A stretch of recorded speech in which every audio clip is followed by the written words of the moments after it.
Kreu I Partisë Demokratike Sali Berisha në një konferencë për mediat është shprehur se më 11 maj ka ndodhur një gjë më e madhe për demokracinë, pasi sipas tij nuk ka pasur zgjedhje, por një farsë elektorale.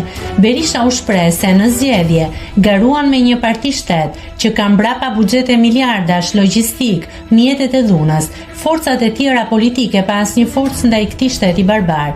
Kryedemokrati tha se në këto zgjedhje sikur më parë doli lakurish shëmtia e qeverisë kundër qytetarëve. Berisha: kemi të bëjmë me një farsë që njerëzit e lirë nuk mund ta pranojnë.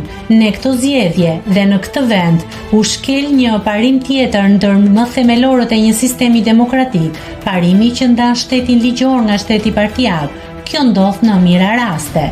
Pika 5.4 zotohen për një ndarje të qartë të shtetit dhe partive politike, në veçanti partitë politike nuk do të përzihen me shtetin.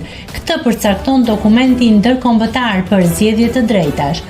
Kur ti garon me parti shtet, ato nuk janë zgjedhje por farsë elektorale. Merr fund procesi zgjedhor sepse gar nuk ka, është gar fiktive sepse ke në fush një shtet që ka mbrapa buxhete miliardash, logjistik, mjetet e dhunës, forcat e tjera politike pa asnjë forcë ndaj këtij shteti barbar.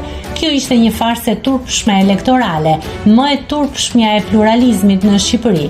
Në këto zgjedhje, sikur më parë, doli lakurish shëmtia e tij kundër qytetarëve. Për të bërë presion, përdori nënpunësit e tij kriminal elektoral. Dijeni që në 11 maj ka ndodhur një gjë më e madhe për demokracinë. Referoj unë këtij dokumenti ndërkombëtar të Kopenhagenit, I detyrueshëm për çdo vend demokratik që zhvillon zgjedhje, kur ndonjëherë një parti e transformuar në shtet dhe mafje nuk është vlerësuar ndaj qytetarëve siç është vlerësuar kjo e Edi Ramës. Nëse klikoni mbi butonin subscribe, do t'ju shfaqen të gjitha publikimet tona. Ju ftoj t'i bëni subscribe kanalit, të pëlqeni videot dhe të lini komentin tuaj.